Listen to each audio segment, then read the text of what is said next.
Today we're going to talk about shutter speed and what it does inside your camera. So a camera has a shutter, it opens and closes at a specific speed. Its first thing that it does inside the camera is regulate light for exposure.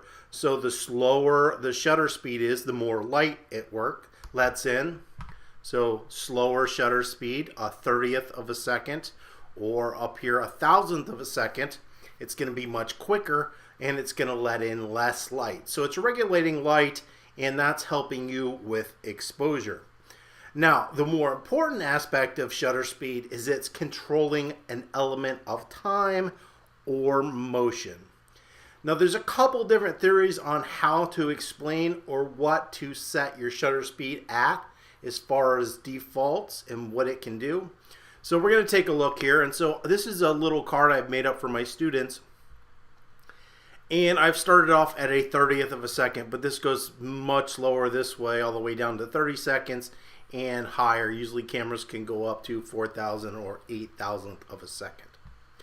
So generally speaking, a 60th of a second, which is highlighted here, is the slowest that you want to have your shutter speed be to take a picture of a non-moving subject and have it be sharp and not blur.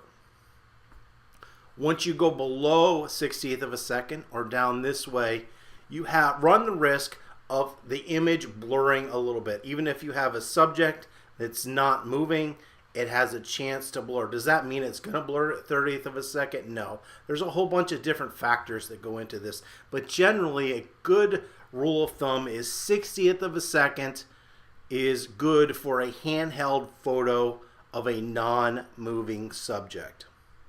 We're going to come up here to 500th of a second.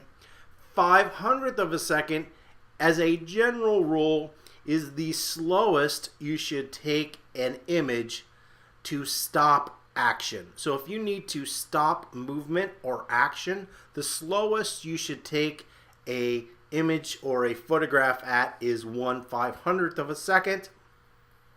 Now, remember, this is just a minimum. So 1,000 is going to be much better than a 500th. When I'm taking action photos, and remember, action could be somebody walking to somebody running to a bullet flying through the air. So there's a whole bunch of different speeds at which things move. And depending on how fast the object is moving relative to you, you need to have a faster shutter speed or a slower shutter speed. But a general rule of just a person or a subject moving, you need a minimum of 500th of a second.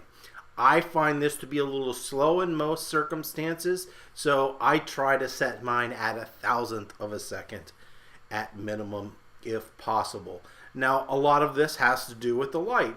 In daylight, it is not going to ever be a problem to set your camera at 1,000th of a second. However, when it's dark outside, or you're shooting something under lights, getting to a 500th or 1,000th can sometimes be difficult depending on what type of lens that you are using. The second kind of rule of thumb is using this criteria, but on the millimeter lens you have. So if you have a 50 millimeter lens, the idea is 50th of a second is what you're going to need to take a picture of a non-moving object. So if you had a 250 millimeter lens, under that idea, thinking about the focal length of the lens, you need to be at a 250th of a second to take the same picture of a non-moving subject and keep them still. Can you do it slower? Yes. But what happens is your focal length gets longer, the relative movement is exaggerated, so it's much harder to hold a 250 millimeter lens still as opposed to a 35 millimeter lens. So you need a faster shutter speed. So this is something that you just need to shoot a lot of images and try a lot of different shutter speeds. So one thing I tell people is, when they're learning photography, something that they get into is they'll set a shutter speed and get the correct exposure, and they'll take all the photos at that shutter speed because they don't want to adjust it anymore because they're worried that they're going to over or underexpose their image. That's a bad thing to get stuck into when you're learning photography. You need to change the shutter speeds, the ISO, and the aperture really of your camera just to see how they work.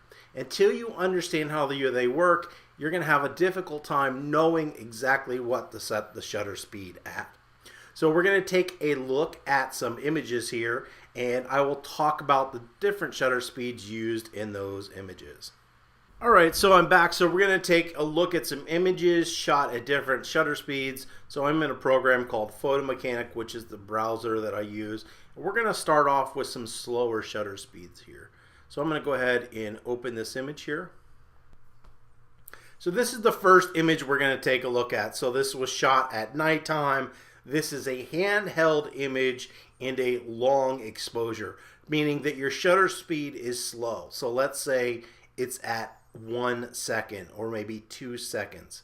So the reason that you can tell that this image was handheld is because everything in the image is being blurred. If there was an area of the image where it's kind of an object that doesn't move in real life, like a building, it would be still. But in this case, everything is moving, so we can see that this was a handheld image at a really long exposure. So what happens when you shoot below that 60th of a second? Well, the longer the shutter is open, the more blur you're going to get. Now, this isn't a bad thing in photography. You can use this to your advantage. Do I think this is the best example of that? No. So let's go on to the next image. So here we have an image of somebody typing on a keyboard. And here's a good example of someone using a tripod or propping their camera up. So notice the keyboard isn't actually moving. It's just the motion in the hands. So this is letting me know that somebody has put the camera on a tripod. So anything that is an inanimate object that is not moving is going to be perfectly still. Even though you use a long exposure, if you have something like a building or a rock, you can take a 10-hour exposure of it and it's never going to move because that object doesn't move.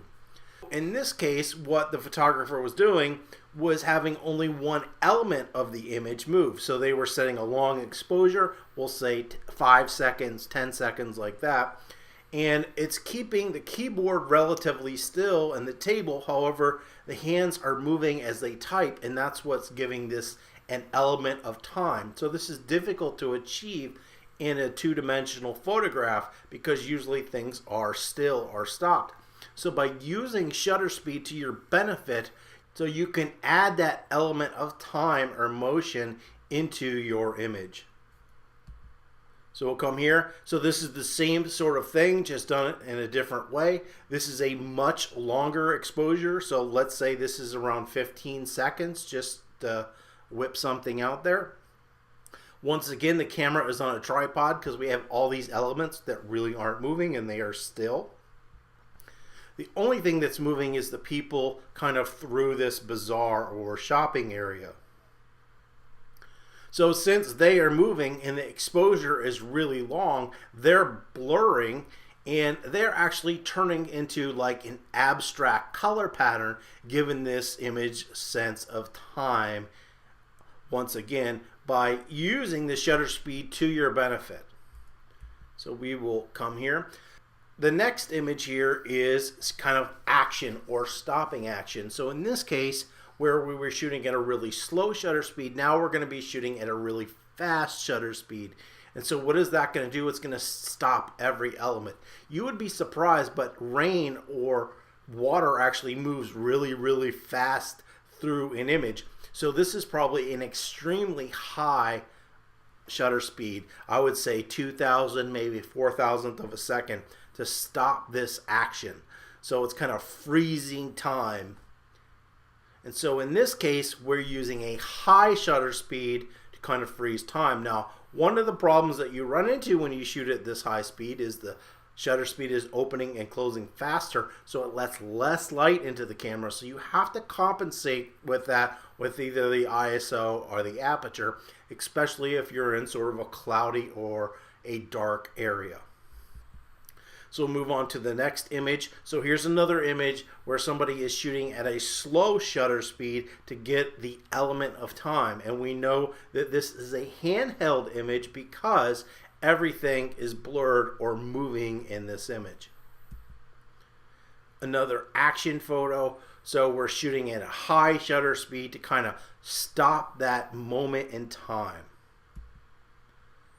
Here's a motorcycle, same sort of thing. This guy's jumping and flying through the air, and we're stopping this moment of time using shutter speed. So the last image we're going to look at is here. And so one of the things that you run into is a lot of times when you want to do a long exposure, especially during daylight, the problem arises that when you shoot at a really slow shutter speed, like let's say we shot this at 10 seconds, there's no way to actually get the correct exposure because you're letting so much light in, you can't lower your ISO and raise your aperture high enough to get the correct exposure. It's going to be overexposed. So something that people use in this case is what's called a neutral density filter. So a neutral density filter is just a pure gray filter, and it's reducing the amount of light that comes into your camera. And you can get those at 2 stops, 4 stops, 6 stops, 8 stops, whatever you kind of pick it up for. In this case, a neutral density filter was probably used in a tripod as well. So the objects like the stone, the mountain, the trees that aren't moving are still, and then we're getting kind of that glowing motion of the water by shooting at a slow shutter speed. Hopefully that was helpful. If you have any comments or questions on shutter speed, you can always leave those questions below, and don't forget to subscribe.